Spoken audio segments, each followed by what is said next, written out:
Bismillahirrahmanirrahim.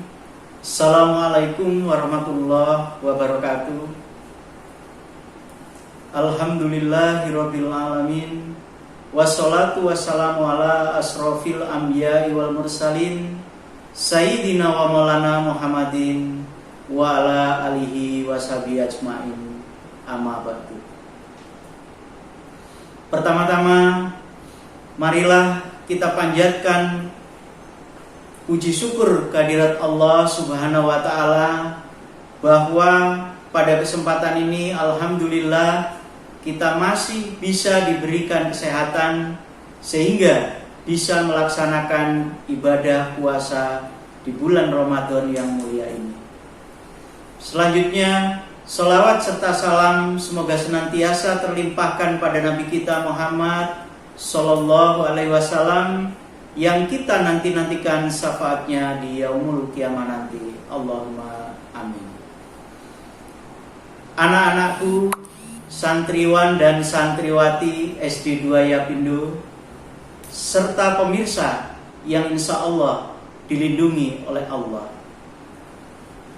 Jika kita pahami dengan baik, sebenarnya alangkah sederhananya hidup ini sekiranya apa-apa yang kita lakukan adalah untuk mencari keridhaan Allah semata-mata. Mengapa saya mengatakan sederhana? Karena sekiranya Allah ridho dan kemudian ada manusia juga yang ridho terhadap tindakan kita, insya Allah keridhoannya tersebut adalah ridho yang didasari oleh nilai-nilai kebenaran yang hakiki. Sebaliknya, alangkah susah dan rumitnya pola pikir kita seandainya tindakan dan keputusan yang kita ambil yang menjadi pertimbangan utama adalah sikap manusia lainnya terhadap kita. Padahal apa-apa yang menjadi ridho manusia belumlah tentu Allah pun meridhoinya. Bahkan mengenai masalah ini, Imam Asy-Syafi'i dengan tegas mengatakan, ridho manusia merupakan tujuan yang tidak bisa dicapai. Maka hendaklah engkau mencari perkara yang baik bagimu, lazimilah perkara tersebut dan tinggalkanlah selainnya, dan janganlah engkau bersusah-susah memperolehnya. Pemirsa yang insya Allah dirahmati oleh Allah, pernahkah kita menyadari bahwa terhadap satu perbuatan kita yang sama, manusia bisa ridho dan kemudian mencela dalam suatu waktu yang berbeda. Akan tetapi mustahil sekiranya Allah mengganti ridhonya dengan kemurkaan terhadap tindakan yang memang sudah diridhoinya.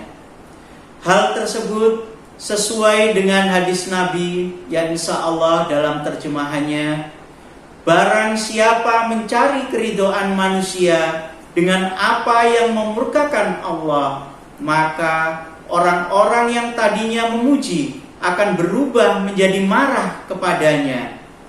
Maka cukupkanlah Allah yang menjadi penolong dan pembelanya dalam menghadapi permusuhan tiap musuh, kedengkian tiap pendengki, dan kezoliman tiap orang yang zolim. Hadis riwayat At-Tusi. Pemirsa yang insya Allah senantiasa dimuliakan Allah, tak banyak yang bisa saya sampaikan dalam kultum ini. Namun sebelum saya tutup, akan saya nukilkan sebuah kisah tentang Luqman Al-Hakim. Pemirsa yang insya Allah dimuliakan Allah, suatu ketika putra Luqman Al-Hakim bertanya kepada ayahnya. Katanya, "Wahai ayahku, mengapa orang-orang menyebut engkau sebagai Al-Hakim, yang bijaksana?" Maka kemudian tanpa menjawab pertanyaan anaknya tersebut, Luqman Al-Hakim justru mengajak anaknya tersebut pergi ke pasar. Sampai di pasar, Luqman Al-Hakim membeli seekor keledai. Kemudian kata Luqman Al-Hakim kepada anaknya, "Anakku, sekarang engkau yang naik keledai ini." Maka si anak tersebut pun kemudian menaiki keledai tersebut. Maka berjalanlah mereka sehingga melewati sekumpulan orang. Dari orang-orang tersebut kemudian berkata, "Sungguh durhaka anak itu, tidak kasihan dengan orang tuanya. Orang tuanya disuruh jalan, akan tetapi dia justru yang menaiki kuda." Luqman Al-Hakim setelah mendengar ucapan mereka menyuruh anaknya turun. Kemudian Luqman Al-Hakim menaiki keledai itu dan anaknya disuruh menuntunnya. Berjalan lagi mereka hingga sampai kepada kumpulan orang lagi. Kata mereka, "Sungguh kasihan anak itu. Bukannya anaknya yang naik keledai, akan tetapi justru bapaknya yang enak-enak naik keledai." Mendengar ucapan mereka, kembali lagi Luqman Al-Hakim menyuruh anaknya untuk menaiki keledai tersebut bersama dengan Luqman Al-Hakim. Jadi keledai itu dinaiki oleh dua orang. Berjalan lagi mereka sampai pada kumpulan orang lagi. Kata mereka lagi, sungguh tidak punya rasa kasihan mereka terhadap hewan. Keledai sekecil itu dinaiki oleh mereka berdua. Mendengar hal demikian, Luqman Al-Hakim menyuruh anaknya untuk turun. Kemudian Luqman Al-Hakim turun kembali dan menuntun keledai itu. Kembali lagi mereka sampai kepada kumpulan orang. Kata mereka lagi, sungguh aku tidak tahu pola pikir kedua orang itu. Sudah membawa keledai, bukannya dinaiki, akan tetapi malah dituntun. Demi mendengar ucapan mereka, Luqman Al-Hakim pun kemudian malah justru menyuruh anaknya dengan Luqman Al-Hakim itu memikul keledai tersebut. Kembali mereka sampai pada kumpulan orang. Kata mereka lagi, sungguh aku tidak mengerti jalan pikiran mereka. Bukannya dinaiki, akan tetapi mempunyai keledai justru malah dipikul. Demikian kata mereka.